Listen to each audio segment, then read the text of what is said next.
마귀가 가장 원하지 않는 것은 그런 것이에요. 기독교인들이 설교는 많이 듣게 하고 하나님에 관해서 많이 알게 하지만은 그분을 마음에 깊이 생각할 수 있는 시간과 여유와 할 수 있는 방법을 우리에게 주지 않습니다. 저희는 가끔씩 착각을 합니다. 설교나 좋은 설교, 감동적인 설교로 우리가 예수님을 만난 것이라고 착각할 때가 있어요. 물론 감동적인 설교나 그리고 하나님의 말씀 우리가 읽으면서 거기서 감동받을 수 있습니다. 그것은 예수님을 생각하고 마음에 둘 수 있는 기회를 만들어주는 겁니다. 그것 자체가 우리를 만나게 해주는 게 아니고 그것을 예수님을 만나게 해주는 좋은 기회를 우리에게 제공해 준 거예요. 근데 대부분의 우리는 그 기회를 놓치지요. 그 참 듣고 좋은 말씀 들었다. 이것으로 끝내는 것입니다.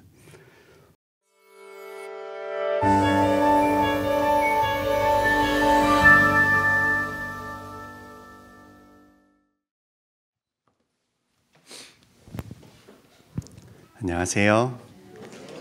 좋은 아침입니다. 먼저 우리 성경 말씀을 하나 읽어보겠습니다. 잠언 4장 20절부터 있는 말씀입니다. 하나님께서 우리에게 해주시는 말씀인데 잘 들어보시기 바랍니다. 잠언 4장 20절 내 아들아 내 말에 주의하여 나의 이르는 것에 내 귀를 기울이라. 21절 그것을 내 눈에서 떠나게 말며 내 마음 속에 지키라. 그것은 얻은 자에게 생명이 되며 그 온 육체의 건강이 됨이니라. 23절 무릇 지킬 만한 것보다 더욱 내 마음을 지키라. 생명의 근원이 이에서 남이니라. 하나님께서 내 아들아 내 딸아 말씀하십니다. 하나님께서 말하는 말을 주의를 기울이고 그 말씀을 마음에 두어 지키라는 것입니다. 그러면서 하시는 말씀이 생명이 거기서 나오고 온 육체의 건강이 여기서부터 나온대요. 그러니 마음속에 무엇을 두어야 합니까? 하나님의 말씀. 요한복음 1장에선 그 말씀이 곧 예수님이시래요. 예수님을 우리 마음속에 두라는 것입니다. 그게 우리의 생명의 근원이 되고 우리 육체의 건강의 근원이 될 거라는 것입니다. 그러니 우리는 누굴 마음에 두려고 노력해야겠습니까? 예수님을 우리 마음속에 두게 된다면 그것만큼 좋은 일이 없겠죠. 제가 이 며칠 동안 말씀드린 것은 계속 마음에 관한 것이었어요. 보이지 않는 것에 관한 것이었어요. 세상의 모든 것은 창조될 때부터 보이지 않는 것으로부터 시작되었대요. 모든 물질은 보이지 않는 힘에서부터 만들어졌대요. 그게 말씀이었잖아요. 말씀은 하나님의 생각으로부터 왔고 생각은 성령님이셨고 그리고 그 뜻을 세우신 분은 하나님이시래요. 그리고 그분을 닮은 게 우리랍니다. 그러니 우리는 하나님을 닮아가려면 무엇을 해야 됩니까? 뜻을 세우고 생각하고 그것을 말로 시인할 수 있는 게 되어야 됩니다. 제가 로마서에 있는 말씀을 하나 더 읽어드리겠습니다.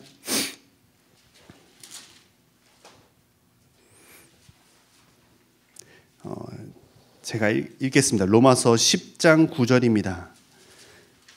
내가 만일 내 입으로 예수를 주로 시인하며 또 하나님께 그를 죽은 자 가운데서 살리신 것을 내 마음에 믿으면 구원을 얻으리니 사람이 마음으로 믿어 의에 이르고 입으로 시인하여 구원에 이르느니라.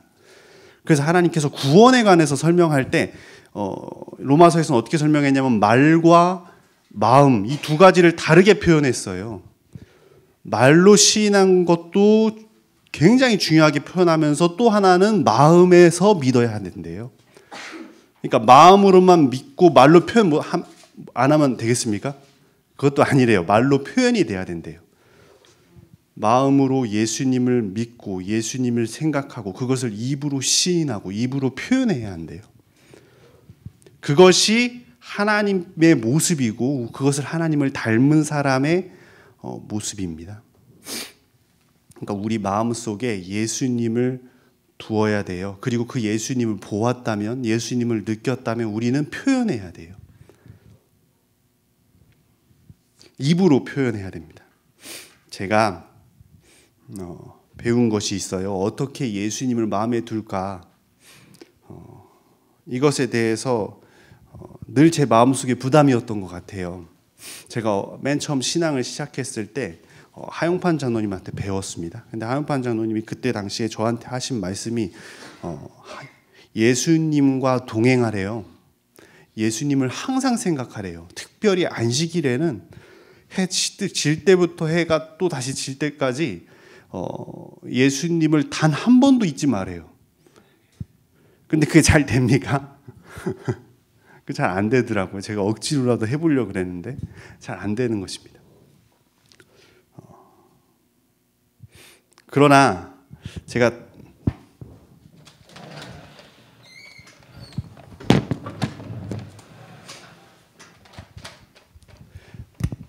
우리가 말은 우리 마음대로 할 수 있어요. 그렇지 않습니까? 생각도 제가 말씀을 드렸지만 생각도 우리가 노력하면 할 수 있어요.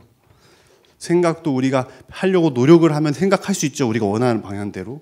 근데 제가 말씀드리지 않습니까? 우리의 뜻, 우리의 방향은 우리 마음대로 할 수는 없어요. 우리가 이제까지 인생을 살아오면서 우리 마음속에 뜻과 방향이 꼴지어졌거든요. 습관이 돼버렸어요. 우리의 삶이 이 나 자신이 돼버렸다고요.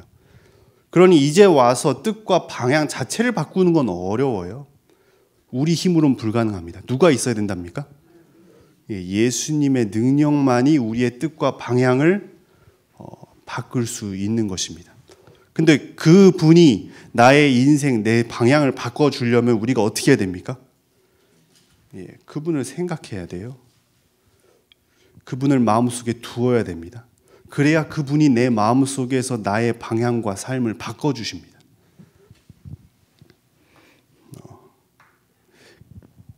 그래서 오늘은 제가 예수님을 생각하는 방법에 관해서 같이 이야기를 나눠보려고 합니다. 예수님을 생각하는데 사실 여러 가지로 예수님께서는 길이라고 나가 길이요 진리요 길이라고 말씀하시지 않았습니까?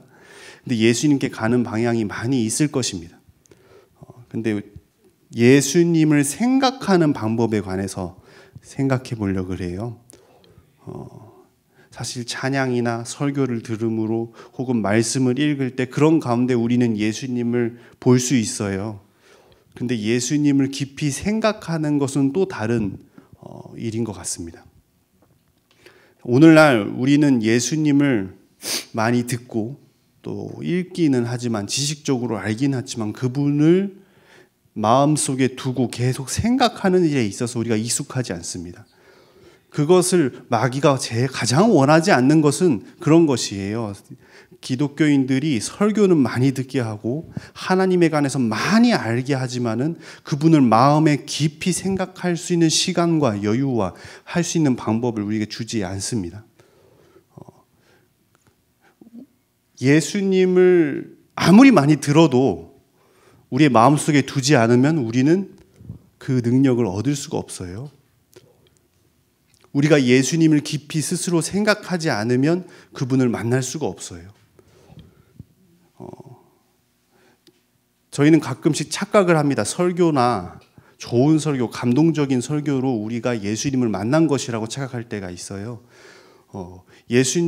물론 감동적인 설교나 그리고 하나님의 말씀 우리가 읽으면서 거기서 감동받을 수 있습니다. 그것은 예수님을 생각하고 마음에 둘 수 있는 기회를 만들어주는 겁니다.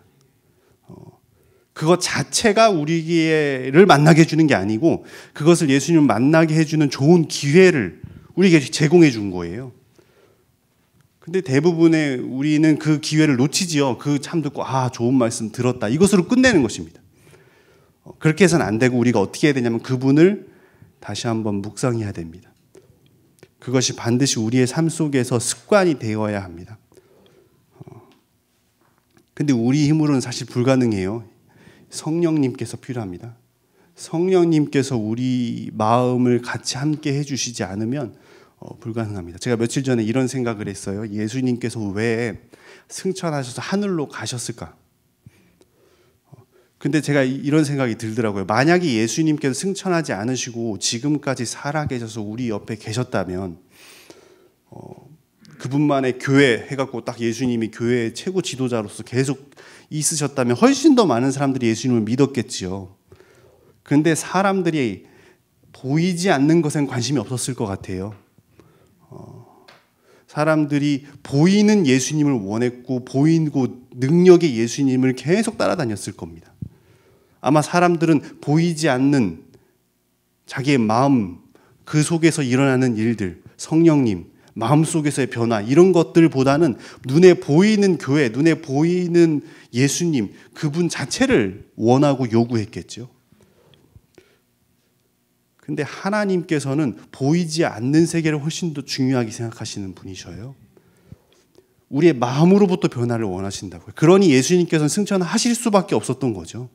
만약에 그분이 계속 계셨다면 아마 사람들은 마음속에 두기보다는 눈에 보이는 실제를 우리 앞에 두려고 노력하겠죠.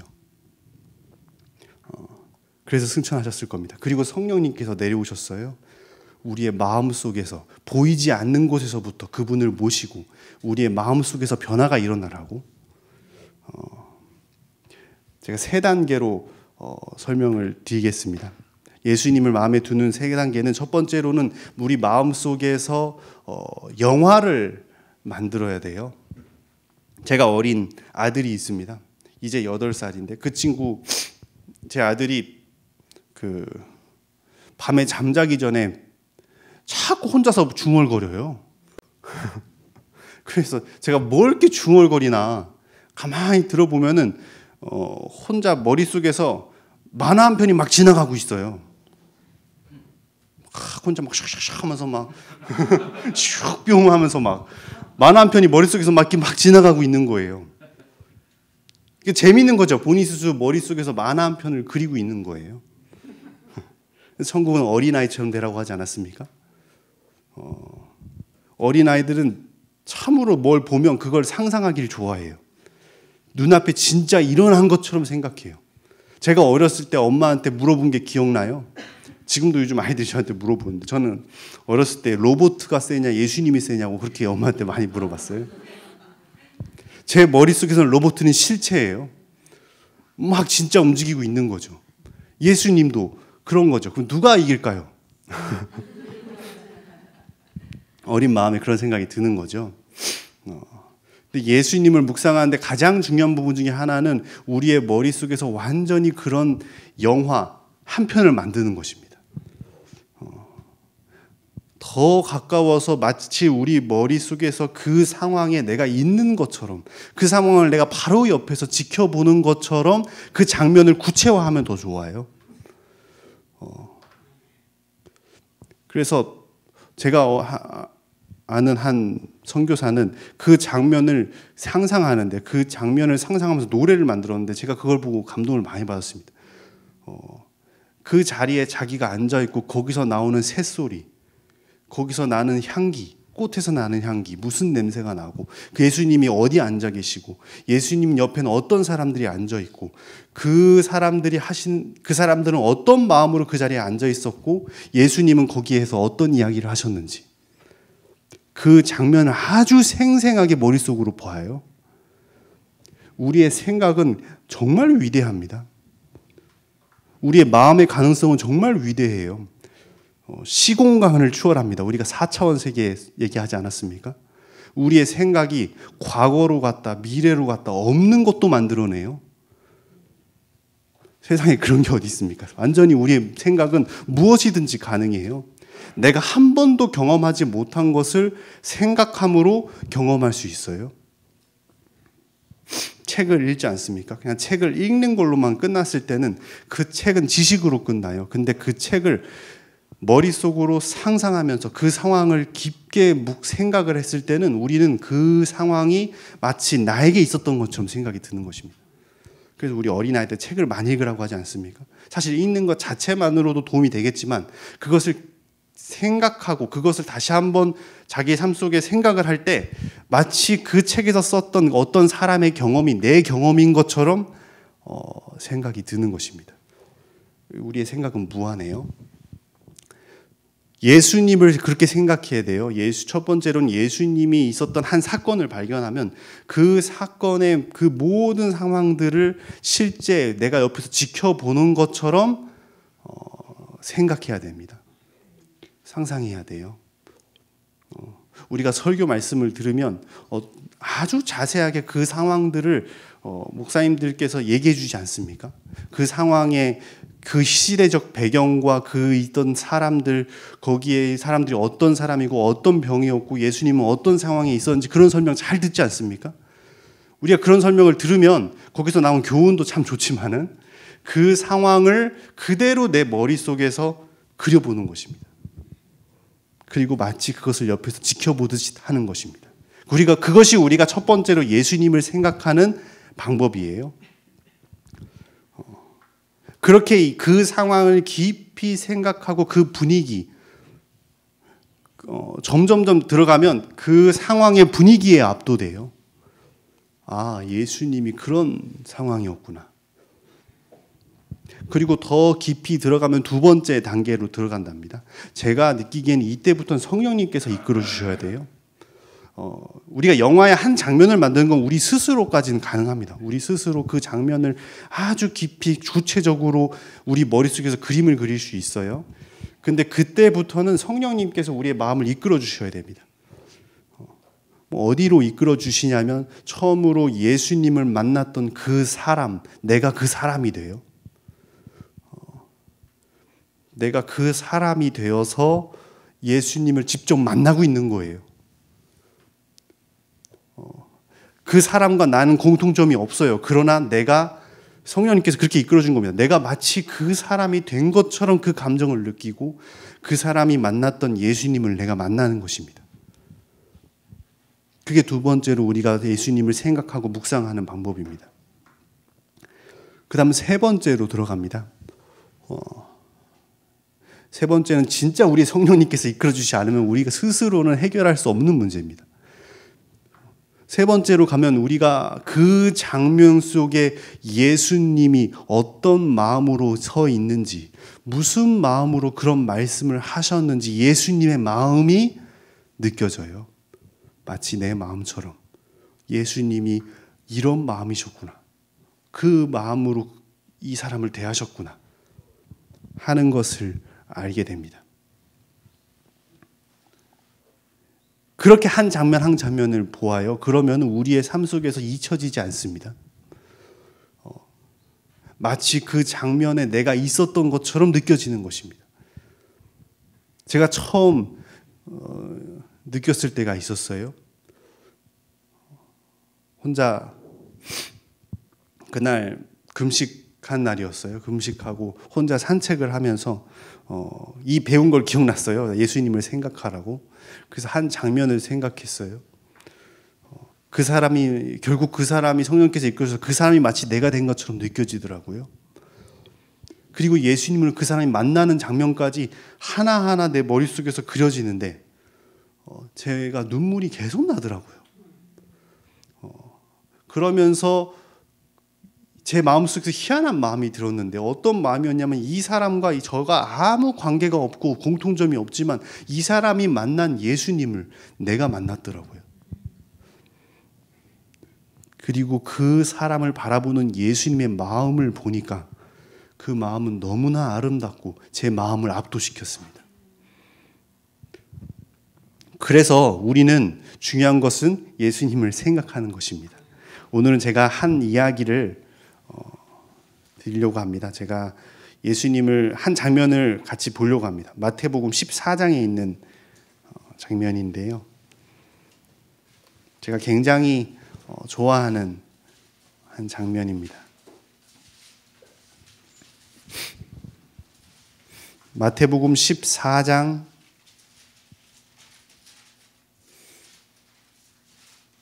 13절입니다.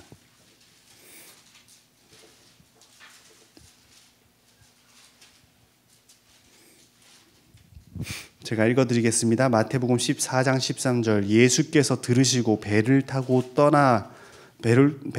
떠나사 따로 빈 들에 가시니 무리가 듣고 여러 고을로부터 걸어서 쫓아간지라. 이건 시대의 소망 37장부터 같이 봐야 하는데요. 예수님의 제자들을 70명 정도 있었는데 70명을 2명씩 짝지어서 보냈어요. 보내갖고 그 사람들이 전도를 열심히 하다가 돌아왔습니다. 돌아왔을 때 그때 이 제자들이 많이 지쳐 있었고 자기들에게 있었던 일을 막 예수님께 이야기하고 싶었어요. 그리고 이때 또 무슨 일이 있었냐면 침례 요한이 죽었어요. 그러면서 몇몇 제자들은 너무나 슬펐고, 왜냐하면 침례 요한의 제자로부터 예수님 제자로 온 사람도 많았거든요. 막 그런 상황이었는데 사람들이 너무 많이 예수님한테 찾아오는 겁니다. 그러니까 이 상황이 예수님이 보니까 제자들과 따로 한적한 시간을 가져야 할 것 같은 거예요. 제자들과 함께 조용한 곳에서 함께 이야기를 나눠야겠대요. 그래서 예수님께서 와서 잠깐 쉬어라 하고 말씀하시면서 제자들을 데리고 사람들 몰래 바로 배를 타고 그냥 갈릴리 그 바다 호수를 건너버려요. 목적지가 없이 건넌 거죠. 그냥 아무 건너편이나 지나가가지고 배를 세우고 그냥 산속에 들어갑니다. 특별한 계획이었죠. 제자들과 예수님만의 아주 특별한 좋은 시간을 보내기 위해 산속에 들어간 것입니다. 근데 사람들이 예수님 만나려고 왔는데 예수님이 배를 타고 그냥 막 가버린 거예요. 근데 이 성경절을 보면은 뭐라고 되어 있냐면 뭐라고 되어 있습니까? 여러 고을로부터 걸어서 쫓아간지라. 근데 갈릴리 호수가 뭐 아주 크죠. 우린 바다라고 부를 만큼 크지 않습니까? 굉장히 큰 호수인데 예수님께서 그냥 배를 타고 어디로 갔는지 모르겠어요. 아무데나 건너갔단 말이죠. 아무데나 건너갔는데 예수님을 쫓아가야겠는 거예요. 근데 어디 가는지 알 수가 없지 않습니까? 그래서 뭐 여길 가볼까 저길 가볼까 그럴 수 없는 거예요. 그래서 사람들이 어떻게 합니까? 그냥 걸어서 예수님의 있는 곳을 찾는 것입니다. 근데 이날 모인 숫자가 그 우리 오병이어 기적이 일어난 그날이에요. 남자 장정만 5,000명이었어요. 근데 여기에는 환자들이 훨씬 더 많았고, 그 다음에 여자나 그리고 노약자분들이 훨씬 더 많았어요. 어린아이들도 많았죠. 한 2만 명이 넘는 것이었어요. 근데 제가 그 장면을 생각해 봤어요. 한 2만 명이 넘는 사람들이 여러 고을로부터 소문이 들려오는 겁니다. 예수님 갈릴리 바다 어디 한편에 가셨다. 그 사람들이 그 예수님을 만나려고 샅샅이 뒤지는 것입니다. 이게 갈릴리 호수가 하루 만에 다 돌 수 있는 거리가 아니에요. 하루 이틀 걸리는 것입니다. 밤이 되면 나무 밑에서 잠을 잤겠죠, 사람들이. 또 낮이 되면 찾습니다.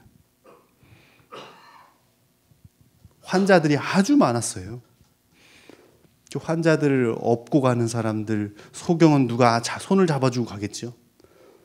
그 사람들이 줄을 지어서 이렇게 해갖고 완전히 그 갈릴리 호수를 한 바퀴를 도는 것입니다. 그 장면이 굉장히 아름답지 않습니까? 그 수많은 사람들이 갈릴리 호수에서 예수님 한번 만나보겠다고 샅샅이 뒤지는 것입니다.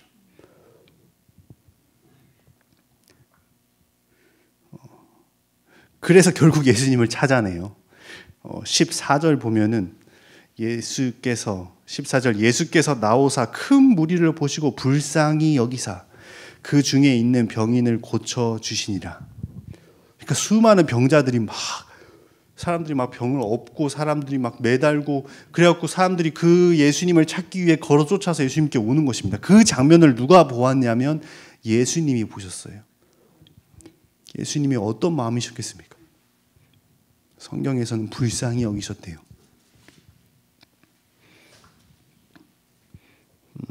근데 이 장면이 더욱더 제 마음속에 다가온 것은 예수님께서는 특별한 계획을 가지고 계시고 있었어요. 무슨 계획이었냐면 제자들과 특별한 제자들과만의 좋은 시간을 보내기 위해서 이렇게 하셨단 말이죠. 그냥 건너가셨단 말이죠. 일부러 사람을 피해서 조용한 곳에서 제자들과 함께 하려고 했단 말이죠. 그러니까 이 장면은 무슨 장면이냐면 하나님께서 세우신 계획이 있는데 그 계획은 제자들과 함께 조용한 시간을 보내는 것이었는데 그 계획이 예수님을 찾는 그 무리들 때문에 방해가 된 것입니다.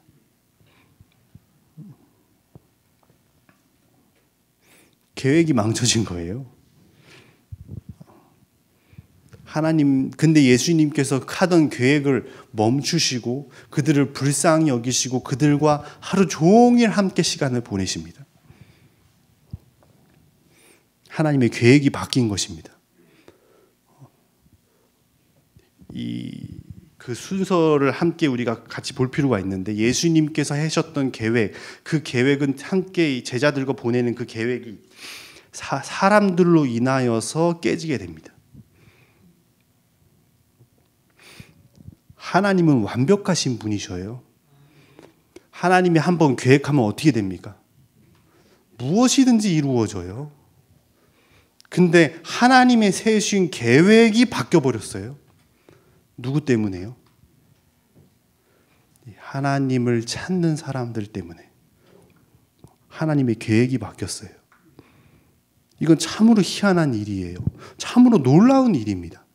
온 우주를 창조하시고 한번 계획하시면 그 계획이 이루어지시는 분이신데 그 분의 계획이 몇몇 예수님을 찾는 그 무리 때문에 그 계획을 멈춰 세우시고 그 사람들을 만나 주시는 것입니다. 하나님께서 하던 일을 멈추시게 하는 사람들이 있는데 그 사람들은 어떤 사람들이냐면 간절히 하나님을 찾는 사람들입니다. 성경절을 찾진 않겠는데 요한복음 20장에 보면 한 여인이 나옵니다. 막달라 마리아가 예수님이 십자가에 죽으시고 무덤에 계실 때 막달라 마리아가 찾아와요. 제자들도 있었고 또 다른 여자 제자들도 많았는데 예수님이 없으신 걸 봤어요. 예수님의 시체가 없었잖아요. 부활하셨으니까. 근데 다 그냥 돌아가서 예수님의 십자가 어디 갔을까 이렇게 생각했을 때 막달라 마리아가 그 자리를 떠나질 못합니다. 무덤에서 펑펑 울어요. 얼마나 우냐면 앞이 안 보일 만큼 울었대요. 그 예수님 어디 있냐고. 천사 봤거든요. 천사가 예수님 여기 안 계시고 부활했다. 그래도 들리지도 않아요. 예수님 어디 있냐고. 예수님 도대체 어디 있냐고. 그러고 있는 거예요. 그때 뒤돌아보니까 누가 있었습니까? 예수님이 계셨어요. 근데 예수님이 눈이 안 보이니까 눈물에 예수님 어디 있냐고 막 울부짖는 것입니다. 그러면서 예수님께서 하신 말씀이에요. 어찌하여 우느냐 하면서 자기가 예수님이라는 것입니다. 그래서 그 여자가 그 막달라 마리아가 예수님께 매달리려고 할 때 그때 예수님께서 뭐라 그러시냐면 아직 나를 만지지 말라. 내가 하나님께 아직 못 갔다 그랬어요. 그 말의 의미는 무엇입니까? 원래 계획대로라면 예수님께서 부활하셔서 하나님께 갔다가 다시 우리 제자들에게 와야 되는 것이에요. 근데 예수님께서 그 하나님께 안 가고 돌아왔어요. 누구 때문입니까? 예수님을 간절히 찾는 한 여인 때문에 하나님께 가지도 못하고 돌아왔어요.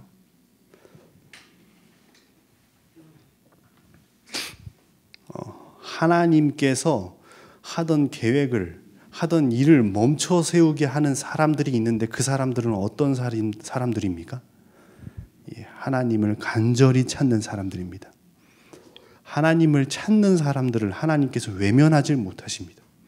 다른 계획이 있다 할지라도 그 계획을 멈춰 세워서라도 간절히 찾는 사람을 만나 주십니다. 우리가 전심으로 주님을 찾고 찾으면 주님을 만나리라. 성경에서는 수차례 그렇게 말씀하셨어요. 찾으라. 그럼 만날 것이라고 얘기하고 계십니다. 하나님께서는 어떤 일이 있다 할지라도 찾는 사람을 외면하진 않습니다. 오늘 하루도 한번 생각해 보시기 바랍니다. 갈릴리 호수를 걸어다니는 사람들을 보세요. 우리가 그 중에 한 사람이 될 수 있다면 얼마나 좋겠습니까? 그분을 찾기 위해 매달리는 우리들. 한번 상상해 보시기 바랍니다. 그리고 그들이 만났던 예수님을 우리가 만났으면 좋겠습니다. 함께 기도하시겠습니다. 하나님 아버지, 예수님을 듣기만 하는 사람이 아니라 예수님을 생각하고 우리의 마음에서 예수님을 만나는 주님의 자녀들 될 수 있도록 도와주십시오. 한 무리가 예수님을 만나기 위해서 갈릴리 호수를 돌고 있습니다. 우리도 그들처럼 예수님을 간절히 찾는 저희들 될 수 있도록 도와주십시오. 예수님의 이름으로 기도합니다.